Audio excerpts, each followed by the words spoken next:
নমস্তে মিত্রগণ।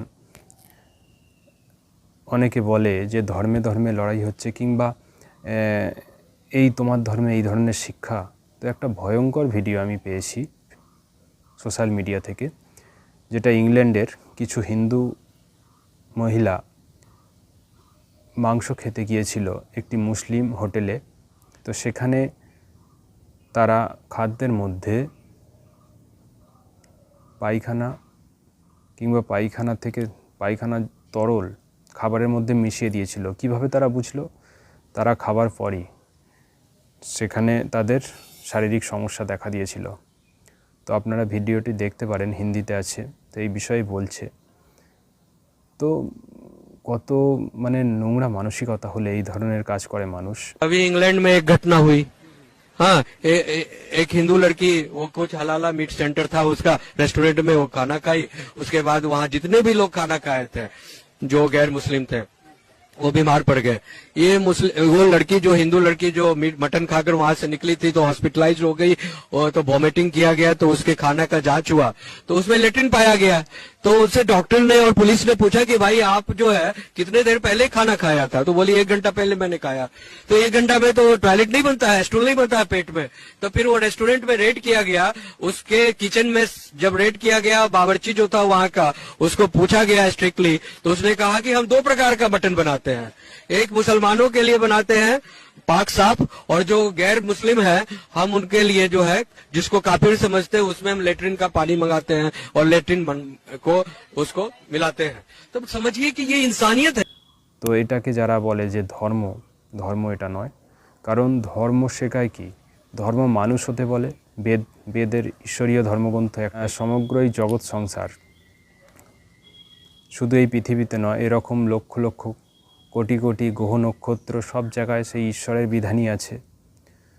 এবং বেদ মন্ত্রে বলছে, মনুর্ভব জনায় দৈবং জনম, প্রকৃত মানুষও অন্যকে মানুষ হিসাবে গড়ে তোলো। তো সেখানে তো এই ধরনের কোনো বিষয় পাবেন না যে ওর সঙ্গে বিদ্বেষ করো, ওকে এই ধরনের জিনিস খাইয়ে দাও, ও বিধর্মী। তো যেটা ধর্মের মূল লক্ষ্য হলো শান্তি, আনন্দ, সৌভ্রাতৃত্ব, সত্য, অহিংসা, ত্যাগ, অস্তেয়, চুরি না করা, এগুলো ধর্মের লক্ষণ, যেগুলো সার্বজনীন। কিন্তু এগুলো যে ইসলাম, খ্রিস্টান, জৈন, বৌদ্ধ, এগুলো রিলিজিয়ান বা মাঝহাব মানুষের তৈরি। আর মানুষের তৈরি হলেই সেটার মধ্যে বিকৃতি আসবেই। ধর্মের হয়তো বেদের কিছু ভালো সিদ্ধান্তও থাকতে পারে, কিন্তু 100% ঠিক হবে না, কারণ এটা ব্যক্তি বিশেষের দ্বারা তৈরি। তাই যদি আমাদের সমাজকে সঠিকভাবে শান্তি এবং ভ্রাতৃত্ববোধ জাগ্রত করতে হয়, তাহলে বৈদিক সিদ্ধান্তকেই আপন করতে হবে।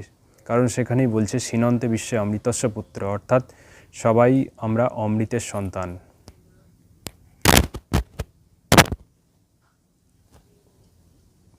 এবং বেদে আরও ভালো ভালো মন্ত্র আছে, যেখানে মানুষকে আমাদের এক হওয়ার বার্তা দিচ্ছে। তোমরা এক পথে চলো, সংগচ্ছদ্দং সংবদ্ধং সংভবনংসি জানাতম দেবভাগে যথাপূর্বে সংযাজনা উপাসতে। তোমরা একসাথে চলো, একসাথে মিলিত হয়ে আলোচনা করো, তোমাদের মন যেন উত্তম সংস্কারযুক্ত হোক। পূর্বের জ্ঞানী পুরুষেরা যেইভাবে কর্তব্য কর্ম করেছে, তোমরাও সেই রকম করো। কিন্তু আজকে হিন্দু সমাজের মধ্যেও অনেক মত পার্থক্য, অনেক ভাগ হয়ে গেছে। বৈষ্ণব, শৈব, শাক্ত, গণপত্য, অনুকূল বাবার সৎসঙ্গ, রামকৃষ্ণ মিশন, সব আলাদা আলাদা আদর্শ আজকে ভাগ হয়ে গেছে হিন্দু সমাজও। তারপরে জাত প্রথা আছে। তো এতে করে কারো লাভ হবে না, কারণ বৈদিক সিদ্ধান্ত একমাত্র সিদ্ধান্ত যেটা সবাইকে জুড়তে পারে, এক হতে পারেন। তা না হলে যে যেখানে আছেন থাকুন, কিন্তু বৈদিক সিদ্ধান্তকে শ্রেষ্ঠ এবং ঐক্যের পথ, এটা আপনাদের মানা উচিত এবং সেই বেদের প্রচার সবার করা উচিত। এতেই সবার কল্যাণ। যদি আপনারা নিজের মত পথকেই ভাবেন শ্রেষ্ঠ এবং সেটাই প্রচার করেন, তাহলে ভবিষ্যতে আমাদের সমস্যা হবে। কারণ আপনি নিজেকে শ্রেষ্ঠ বললে আরেকজন সেও বলবে আমি শ্রেষ্ঠ, আমিও আপনার থেকে বড়। এখন দেখবেন বৈষ্ণব, শৈব এদের মধ্যেও বিভিন্ন তর্ক বিতর্ক হয়। কেউ বলে শিব বড়, কেউ বলে কৃষ্ণ বড়, কিন্তু দুইজনই ভগবান, ঈশ্বর নয়। তাই বেদের পথ ঐক্যের পথ, এবং সেই পথে যদি মানুষ আসতে পারে, সমাজের মধ্যে ঐক্য আসবে, শান্তি আসবে, ভ্রাতৃত্ব আসবে। তার সঙ্গে যোগ, যেটা বেদের মধ্যেও আছে, যোগ দর্শনেও আছে, থিওরি এবং প্র্যাকটিক্যাল অনুভব করা যে সেই ঈশ্বরের সবাই সন্তান আমরা এক। ভেতর থেকে আমরা যদি অনুভব করতে পারি, তাহলে কোনো সমস্যা হবে না, তা না হলে বিভেদ হবেই। নমস্তে, আশা করি বুঝেছেন ভিডিওটি। আপনারা যদি ভালো লাগে অবশ্যই লাইক শেয়ার করবেন, মানুষের মধ্যেই বার্তাগুলো ছড়িয়ে দেওয়া উচিত।